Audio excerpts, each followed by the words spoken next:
Hey everyone, welcome to the deep end of the Pullbox, your source for independent, underground, and self-published comic books only. I'm your host, the Traveling Geek. And yes, as you can see above, this is only part one of my Werewolf series. There are so many great Werewolf comics out there, I had to divide it into two parts. Let's go right in. Alright? First up is Paradigm Shift by Dirk E.T. Paradigm Shift basically means a sudden upheaval of your reality, only for it to be replaced by a new one. Now, this features two characters. Two police officers. We got Catherine and we got Mike Stewart here. Catherine's a bit of the hothead. Mike is a bit of the more calm, relaxed, kung fu master zen type guy. Now, they start investigating this unusual homicide. The unusual thing about it is that these homicides have bodies that are apparently torn apart in Chicago by wild dogs. How many wild dogs can there be in Chicago? Dun dun dun! That's right, people. Werewolves. Werewolves are running around Chicago, and it's up to these two to figure out what's going on. Of course, they don't assume it's werewolves, they just think it's wild dogs. Now, one of the things I have to really preach about is the amazing backgrounds, okay? Dynamic angles, original creations. This person obviously put a lot of thought into the art. He did a great job about it, and I just gotta give him mad props for it. The second thing I gotta talk about is how exact and by the book he is with the police work. This is not a generic cop show drama type thing. It's very CSI, very exact. They have a lot of forensics lab, a lot of paperwork, a lot of by the book, who has priority over what case. It gets really into that, and I really enjoy it. They did a great job with this one. I really suggest you pick this one up at ParadigmShiftManga.com. Yes, it's a manga. Now, there's been a lot of arguments about the Japanese style art, which is manga, intruding into American comics. Frankly, I don't mind it because I grew up around both, and I'm a multi-layered geek. I like Korean art, I like Japanese art, I even like the Japanese little sketch pencil doodles. Kind of weird. But I like it, Everyone has their unique art style, and I figured, hey, run with it. It's what makes you unique. Alright. Next up, Scarlet Huntress. That's right, Werewolf Hunter. It's basically Buffy the Vampire Slayer gets a Little Red Riding Hood twist on it. First there's Scarlet. She runs her mother's bar with a silver bullet. And as she's walking home one day, on her way to grandmother's house, she feels this odd, foreboding sense of danger coming from an alleyway. She looks down there and she sees these creepy eyes staring at her. She runs off and her grandmother says, "Those are werewolves. You're from an ancient line of werewolves. They got your mama and they're gonna get you too. So take this magic mantle cloak, which is a symbol of the Huntress, one to every generation from our bloodline." And instantly, of course, Scarlet believes her. Yeah. I'm sorry, but if Grandma, if you're listening, if you ever start telling me that, werewolves and I'm from an ancient line, they killed my mom, sorry, I'll visit you every Sunday in the home. I promise. Okay? But in this case, it's just not very believable. Alright? Now, it's done by Stephanie and Sheen Fornery. And Sheen Fornery did amazing ink work in this.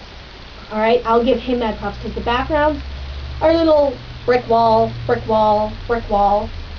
But it takes place in alleyway. I mean, heck, where else are you supposed to hunt werewolves instead of alleyways? Now, it does have two unusual characters, which I have to kind of joke about. There are two guys named Eddie and Dave, also known as Dave and Dave. They're exiting a football game wearing semi-identical jerseys. They have almost identical looks, except one has a goatee. They get jumped by werewolves, and Scarlet jumps in to save them, and I'm sorry, I don't want to hear more about Scarlet. I want to know more about the adventures of Eddie and Dave. I mean, these two exact-looking guys, exact same outfit, in the exact same alleyway. Alright, unless they're going in there together to get a little something, I'm sorry. I have to say it. It's just a very ridiculous scene for me. Now, this is the deluxe edition. It does have amazing prints in the back, by guest artists and everything. It's a very good comic if you're into pretty art. And it is just the first issue, so maybe it might take a while to build up some steam. Next up is Occultus. Do not be fooled by the wicked-looking cover. This is basically a Van Helsing version of werewolves. It's a one-shot, a story of ancient people going to ancient Scotland and finding an ancient werewolf curse, and it is very, utterly confusing. Alright, for a one-shot, it leaves out a lot of stuff, I understand, but the art is sketchy, it's random, and the plot is the same way. I'm sorry, this thing, it seemed like an original concept, it seemed like it was going to go someplace, but it just plain didn't. Alright, now if there was a part 2, or this was like a prelude, then I might get into it. But as it's just a standalone, there's not really that much to it. Sorry, guys. Our final comic is Bubba, the Redneck Werewolf. Yes, Bubba, ex-animal control specialist from Florida. When he is bit by a radioactive poodle, the poodle's radioactive bite combines with the animal fur on his clothing to transform him into Bubba, the Redneck Werewolf. I shit you not! This is a great comic. He is the bane to drinking contests and evil Nazis with smiley faces everywhere. The first time I read it, I thought, this is stupid. Second time I read it, I thought, oh well, still stupid. He breaks the fourth wall a bit, but you know, I read She-Hulk, so I get it. Fourth, fifth, sixth time I read it, I cannot put it down. I love this comic. It is great.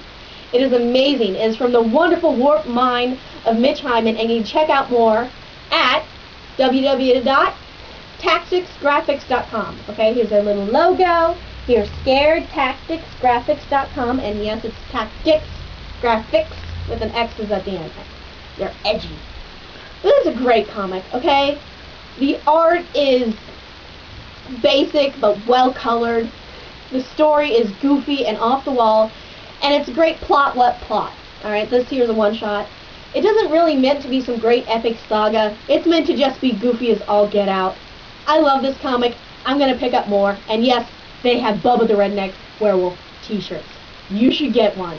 This is a great comic if you ever need a good laugh and you're tired of all the vampire hype. Alright, join me next time for part 2.